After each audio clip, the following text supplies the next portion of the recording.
Hello and welcome to NatChat, another wonderful episode where we're going to talk to Jess McAvoy today. She's kindly come to the studio, and in the third segment of the show, so stick around, she's going to sing 3 songs, 2 of them off an album that she's just produced here, really self-produced. It's called As the Sun Falls. It's a beautiful album. I'm listening to so much music at the moment by singer-songwriters who sort of tend to produce maybe overstated, heavy post-indie music, but here we've got an example of a number of influences, beautifully orchestrated and very, very melodic songs. And you can hear a lot of experience in here. So welcome today, Jess McAvoy. What a beautiful introduction. Thank you. Well, there is a song here which we're going to hear later on called The Sailor. And you just wait till you hear the chorus on this and how evoking. You can always tell the very first time that you hear a song whether it's going to grab you or not. Sometimes some songs will slowly get to you over time, but when you immediately love a change or you think, oh wow, and particularly when you've read the lyric first and you've quickly read the lyric and you go, oh well, how's that lyric going to come up? And I can tell you that this is full of surprises. Oh. And yeah, absolutely, and beautiful phrasing too, and that can be very rare. I was having a bad day. Now I feel great. Oh, great! You'll feel great when you get a hold of this album or see Jess play. So Jess is going to be in Melbourne for a while, but where from originally? I grew up in Perth. Perth. Yes, and I moved across here when I was 19. Great. Jumped in a car and drove across the Nullarbor and landed flat on my face. With the guitar on your back? Yeah. Yep. Oh, fantastic. Yeah. Ambitions of grandeur, you know. Oh, grandeur will come to those who have those ambitions. Yeah, eventually. It's taken a lot longer than I expected it to. You know, sort of coming across when I was 19, going, well, okay, I'm going to be famous in a year. So it's best to mature. I've found it being much, you know, much the case. I think if things come to you too quickly, it can be in that period of your early 20s where you're only kind of forming that emotional psyche and all those ego reactions to things. It's quite easy to sort of fall apart particularly if you achieve your aims too quickly. I've always felt that way. Like I did have those ambitions to be, you know, huge by 21. I decided because Alanis Morissette had done it by that stage, then that's what was going to happen to me. And I still think back on that and go, well, you know, if that had actually happened, I don't think I would have survived it. You might not have been inspired to keep writing. You might be resting on your laurels, or I reckon I'd be dead in the gutter. Oh, fantastic! I'm that kind of extreme individual, so I really feel that, you know, if it had happened the way that I had envisaged it should, I probably wouldn't have survived. Now, to your testament, this is not your first album. How many albums have you actually produced? I've had 8 releases. 8 releases. Yeah, since I was 11. I put out my first. Fantastic. Cassette.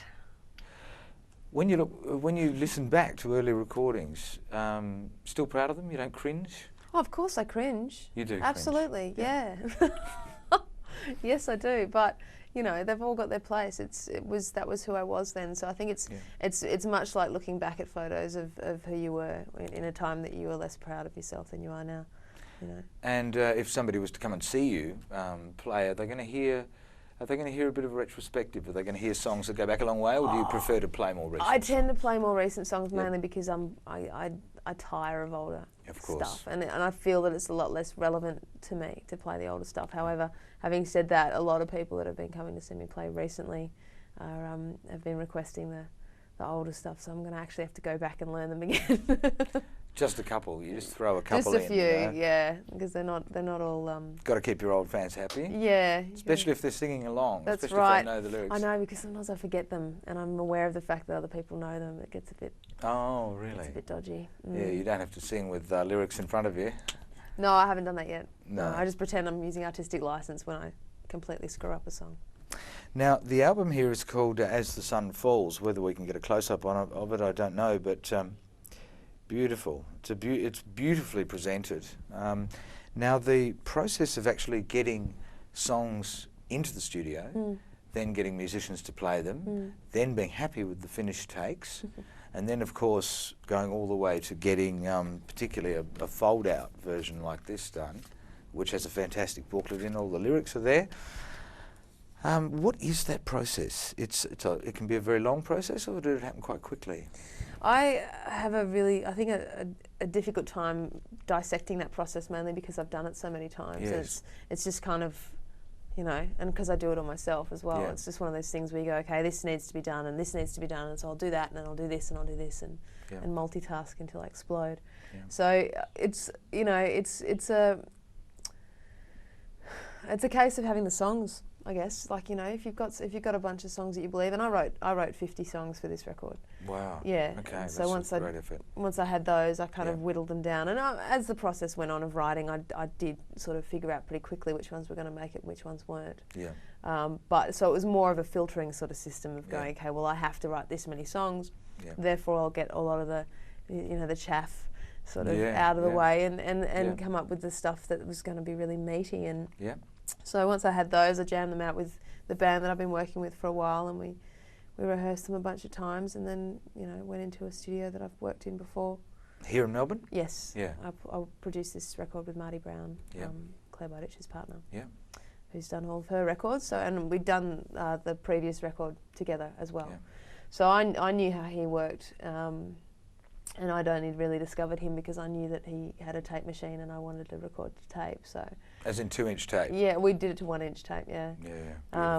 And that's because that's what I decided was the best thing. So it masters onto tape and then it gets edited on Pro Tools? No, we recorded the whole thing and edited that, and like mixing and recording was all onto tape, and then they mastered it individually. Yeah, that's how Marty works. So, and that restriction I find really liberating in a sense, because you're forced to be happy with more. So it's not a case of actually pressing a button and suddenly hearing that take again. You've actually got to wait for that tape to rewind. Yeah, absolutely. Yeah. So you've got to do good takes. That's a genuine recording. That's a genuine session. And I'm a bit of a stickler for kind of old-fashioned sort of stuff, and being really, you know, well, this is real. We did this right and stuff. So, and then that's how I feel comfortable working. So. Yeah, well, I mean that was how we did it. And honestly, I just went, okay, this is what I'm doing. So what do? I'm going to find someone that's going to help me do it. It was never really, you know, I was really lucky that it wound up working out the way that it did. Right. You know, the first and second time, because, you know, I just went, you know. Beautiful. Yeah. Isn't it interesting to hear about the actual process and. To actually, you know, to realise the dream of actually finally recording. We're going to talk a little bit more with Jess McAvoy when we come back, and don't forget to stick around because you're going to hear this delightful songs in the third segment. But the second segment coming up, more of Jess and I, NatChat.